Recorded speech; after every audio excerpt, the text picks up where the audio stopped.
Eu espero encontrar vocês muito bem nesse nosso segundo momento juntos, nesse curso de nome bonito, Bebês, Crianças e Nós, Convivências e Coexistências.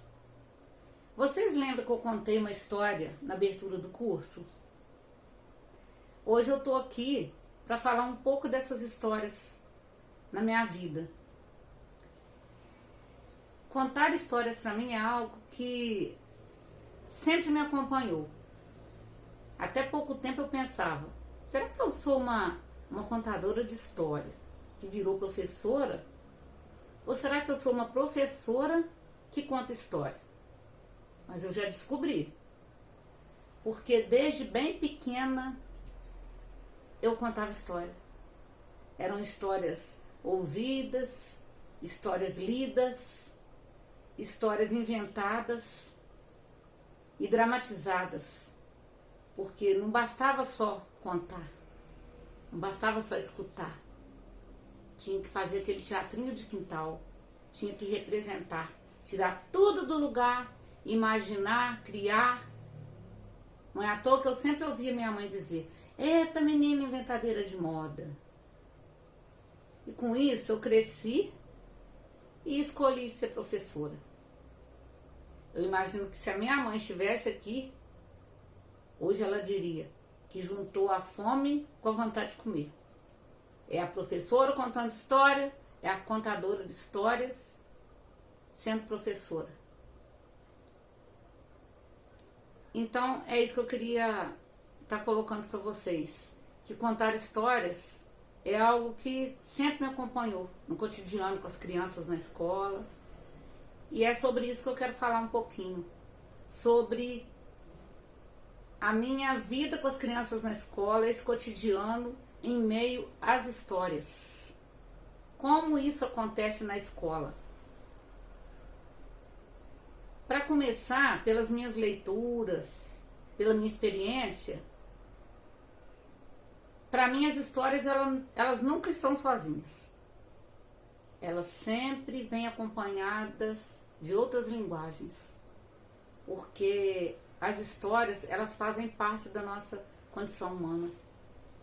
A nossa essência enquanto seres humanos passa pelas histórias. As narrativas fazem parte das nossas vidas, e nossas vidas carregadas de outras histórias, de imaginação, de criação, de muitas linguagens. Eu trabalho num projeto na escola chamado Histórias e Canções. É um projeto literário. Ele é voltado para as narrativas orais. Mas, como eu disse, as histórias nunca estão sozinhas. Então, atrás dessas narrativas, outras linguagens desfilam, como a música, a brincadeira, a dramatização. E lá na escola nós temos alguns vínculos afetivos que nós chamamos de bonecos. E esses bonecos, eles fazem parte do nosso cotidiano. Eles se misturam ali nas nossas vivências. Então nós temos o Zusa, o Zuca e a Ana Maria. As crianças já os definem. Pela convivência que elas têm com os bonecos, elas já falam muito bem deles. O Zusa é muito engraçadinho, gosta de fazer gracinha, gosta muito de fazer poesia, ele gosta muito de rimar, ele entende as coisas errado e com isso ele já conquistou muita simpatia das crianças. Já a Ana Maria, ela é muito sem paciência. Segundo eles, ela fala muito alto. E uma vez eu até encontrei com um menino assim lá pela escola mesmo, depois de eu ter contado a história, e ele me falou, Tia Nil, mas a Ana Maria é bem arrogante, né? Falou que a Ana Maria é arrogante. E aí eles vão tirando suas conclusões, participando, né, fazendo críticas, avaliando. Mas eles já perceberam também que a Ana Maria tem o lado dela afetivo. E eles já sabem como conquistá-la. Agora o Zuca, quando o Zuca veio para mim, eu por diversas vezes tentei dar uma voz pro Zuca, mas não consegui. Nós ficamos juntos, eu olhava para ele olhava para mim. E nada que eu falava, eu achava que o representava. Eu não vi uma identidade do Zuca naquela voz que eu fazia. E tempo passa daqui, tempo passa dali, eu levei o Zuca para a escola. As crianças muito perguntadeiras, muito questionadoras, foram conversar com o Zuca. E como que o Zuca fazia para responder? Aí vem os desafios. A gente desafia e é desafiada. E por isso, às vezes eu fico pensando, será que a escola é um terreno tão fértil que as histórias se misturam aquilo tudo ali e se desdobram em outros fazeres? Eu sei que nesse desafio aí do Zuca, eu tive que arrumar algum jeito. O Zuca não podia ficar olhando para as crianças sem que as crianças tivessem a resposta que elas queriam. E aí o Zuca começou a falar no meu ouvido. E aí eu respondia para as crianças. E eu falei, gente, sabe o que é? É porque o Zuca, quando ele tá no meio de muita gente, ele fica assim. Aí uma gritou, já sei, é porque ele é tímido. O outro falou, ele tem vergonha. Ele fica assim meio sem graça. E eles já acostumaram, o Zuca é assim. Ele fala baixinho, diferentemente da Ana Maria, que fala alto. E assim, as crianças têm esse vínculo com os bonecos. Não só as crianças, mas todos na escola, as famílias, as pessoas que trabalham na escola. E na escola que eu trabalho, desde cedo, na hora de abrir o portão, seja na entrada ou seja na saída, alguém já me chama. Tia Nil, vai abrir o portão. Porque é aquele momento mágico que eu preciso estar com as crianças. Ora com a música, ora são os bonecos falando, recebendo as crianças. Quando eu estou cantando, eu sinto que pela expressão das crianças, é como se eu dissesse para elas, que bom, vocês chegaram, eu estou feliz que vocês estejam aqui. E na hora de ir embora, é como se a gente selasse aquele vínculo por tantas vivências que nós tivemos naquele dia. Pelas nossas brincadeiras, pelas histórias, por tudo que nós fizemos. Olha, voltem. É como se a gente selasse ali o retorno. E para as famílias eu sinto que isso também é muito importante. Porque seja a música ou sejam os bonecos, essa forma de receber, ela fala de acolhida, ela fala de alegria, ela fala de afeto.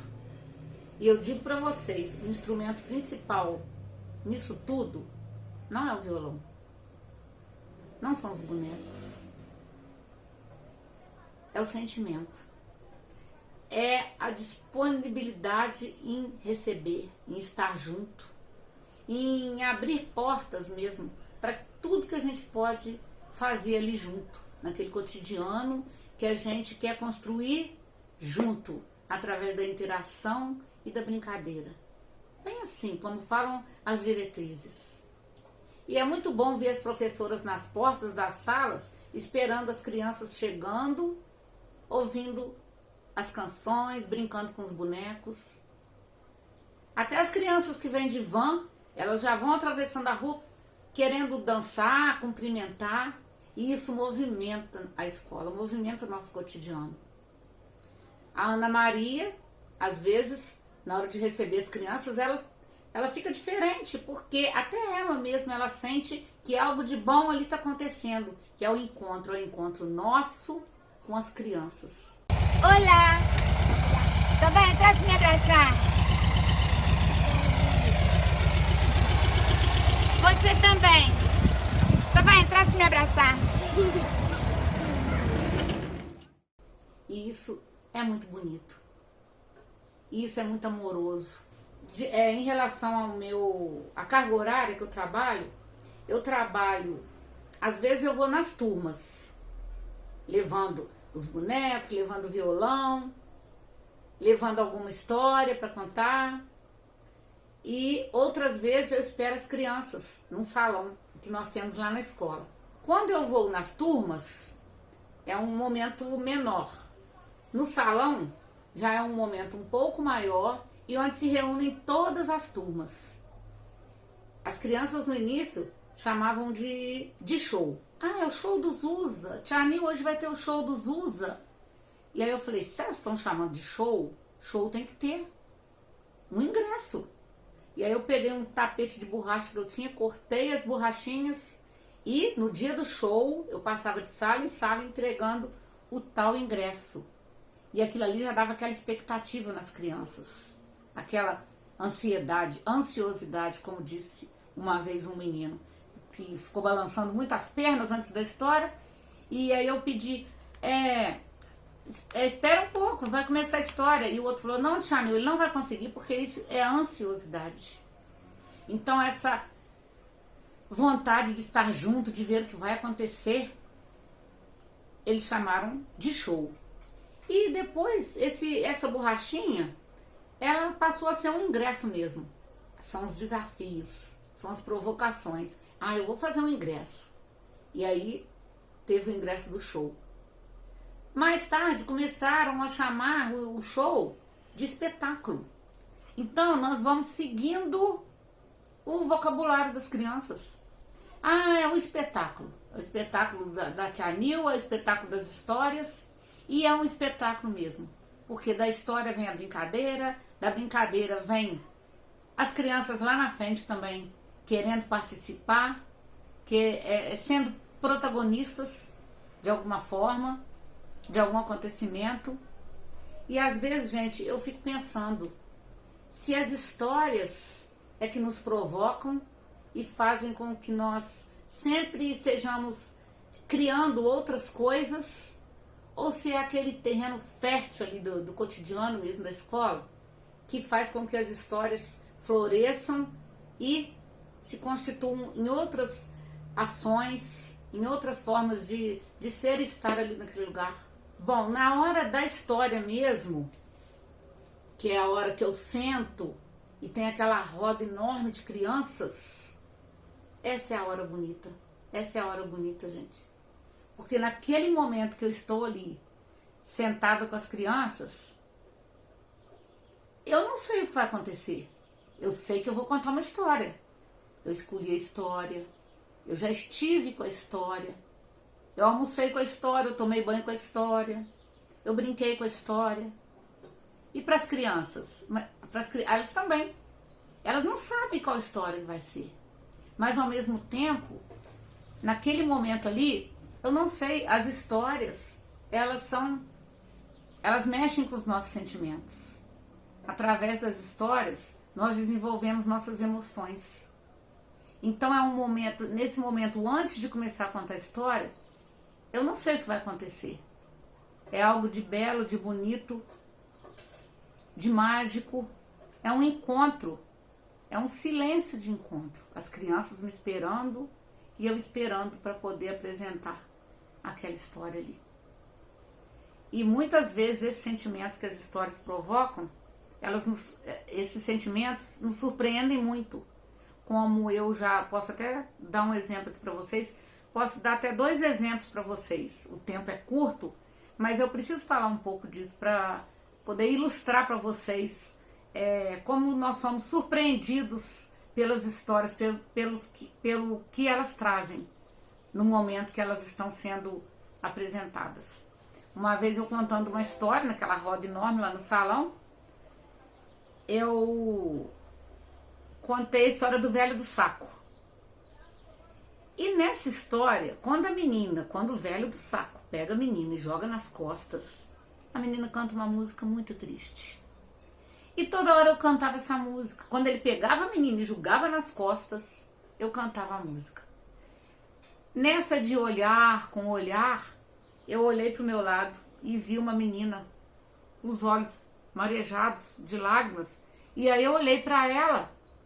Ela falou para mim, ô tia, essa música tá me fazendo chorar. E aí eu, enquanto professor, o que eu faço? Eu parei a história e perguntei, mas por quê? E ela falou, porque a minha mãe começou a trabalhar e ela não vai vir mais me trazer e nem me buscar. E nesse momento, as crianças começaram a conversar com ela também. Ah, mas a minha mãe também trabalha. Ah, porque quem me busca é a minha avó. E aí ela pôde, naquele momento ali, a história foi interrompida, porque ela queria se manifestar. Algo de dentro, que ela trouxe de dentro dela, foi externado através da história. É por isso que eu digo para vocês, a história ela nunca vem sozinha. Ela sempre vem acompanhada da nossa essência enquanto seres humanos. Por isso elas nos provocam, por isso elas movimentam nossos sentimentos. E assim ela pôde falar, e depois que todo mundo, quem quis falar também falou para ela, e a história continuou. O segundo exemplo que eu me lembrei que eu queria falar para vocês também é de uma tal de uma broa de fubá, que no final de uma história eu falei que a mãe do menino tirou uma broa quentinha do forno, mas uma broa tão cheirosa, e sentou para tomar café com ele. Mas no outro dia a mãe, no portão, veio falar para mim: ô tia Nil, que história é essa que você contou? Que o meu filho, eu tive que fazer uma broa de fubá para ele. Pedi para ele desenhar, aí ela me mostrou o desenho. E pelo desenho eu vi qual história que era. Era a história do Tatê Calanquê, Catacan Quixilá Calanquê. E aí ela riu do nome da história, mas o menino tinha feito o desenho exatamente como aconteceu na história. Ele se apropriou daquilo ali e ele quis sentir o gosto e o cheiro da broa. E ela falou que fez a broa e sentou com ele para tomar café. Então, novamente, as histórias estão aí fazendo acontecer. E assim nós vamos encantando e sendo encantados pelas histórias. Assim acontece todas essas encantarias. Por isso ser tão importante nós diversificarmos as histórias, apresentarmos histórias de diferentes culturas, de diferentes formas, ora narrando, ora com teatro de mesa, ora cantando, ora apenas brincando com as histórias. Eu disse para vocês que eu brinco muito com as histórias, e brinco mesmo. Eu fico pensando como eu poderia apresentar tal história para as crianças. Eu mexendo aqui nas minhas coisas antes de gravar esse vídeo, eu vi uma história aqui que as crianças que criaram. Eu vou compartilhar ela com vocês. Uma vez eu peguei uma cesta, enchi a cesta de diferentes elementos, objetos, elementos da natureza, e falei com as crianças: olhem, hoje nós vamos contar a história juntos. Vocês vão tirar alguma coisa da cesta e vão colocar essa coisa na história. Ela tem que acontecer aqui na nossa história. Resultado: foram 13 histórias diferentes, já que eram 13 turmas. E cada história saiu de uma forma diferente, com os mesmos elementos da cesta. Então eu vi essa história, vou contar um pedacinho para vocês. O nome da história é A Princesa e o Caminho Mágico. Era uma vez uma princesa que estava caminhando e achou uma caixinha. A caixinha estava na cesta, tudo estava na cesta. Abriu e viu uma pedra preciosa. Colocou dentro de uma carroça e seguiu o caminho. Encontrou um ninho de coco de passarinho. O passarinho pegou um microfone e cantou uma música para a princesa. Minha princesa, você é bonita, minha princesinha. A passarinha encontrou um passarinho com a asa quebrada e ajudou ele. A princesa encontrou uma caixa com um feijão mágico. Mais à frente, passou perto de um lago e viu um jacaré, que a engoliu inteirinha, sem morder nada. E aí a história continua. Mas eu queria colocar isso para vocês. Eles têm muita preocupação com essa coisa de não mordeu. Porque se não mordeu, pode ser que ainda a coisa se transforme, a coisa renasça. Como na história do João Giló, que eu conto que o passarinho saiu da barriga do João Giló, saiu voando e cantando. Mas como ele pôde sair? Ele não tinha comido ele? Ah, mas ele não mastigou. Se ele não mastigou, outras possibilidades podem ter acontecido. Então é assim, as crianças vão nesse movimento todo aí de criar, de imaginar. A gente vai brincando, historiando e construindo nosso currículo na educação infantil de uma forma viva e com muito movimento, com muita alegria, com muito afeto principalmente, e com muitas descobertas. Eu vou sugerir para vocês aqui 2 livros, tem outros aqui, mas eu vou sugerir 2 que eu gosto muito. Um é da Cristiane Velasco, ela conta do cotidiano dela na escola, que ela trabalha de educação infantil, é também uma contadora de história. E a Regina Machado, que é uma grande contadora de história, que tem diversos livros, mas eu gosto muito desse aqui, O Acordais.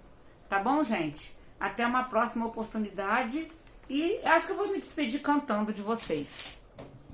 Já que a música é essa linguagem que tem que estar tão presente no nosso meio junto com as crianças, não é? Tchau, tchau, tchau, amor. Vou-me embora, mas te levo no pensamento por onde for. Vamos lá! Tchau, tchau, tchau, amor. Vou-me embora, mas te levo no pensamento por onde for. Entrou pela goela do pato, saiu pela goela do pinto. Quem gostou, que conte mais 5. Tchau, gente!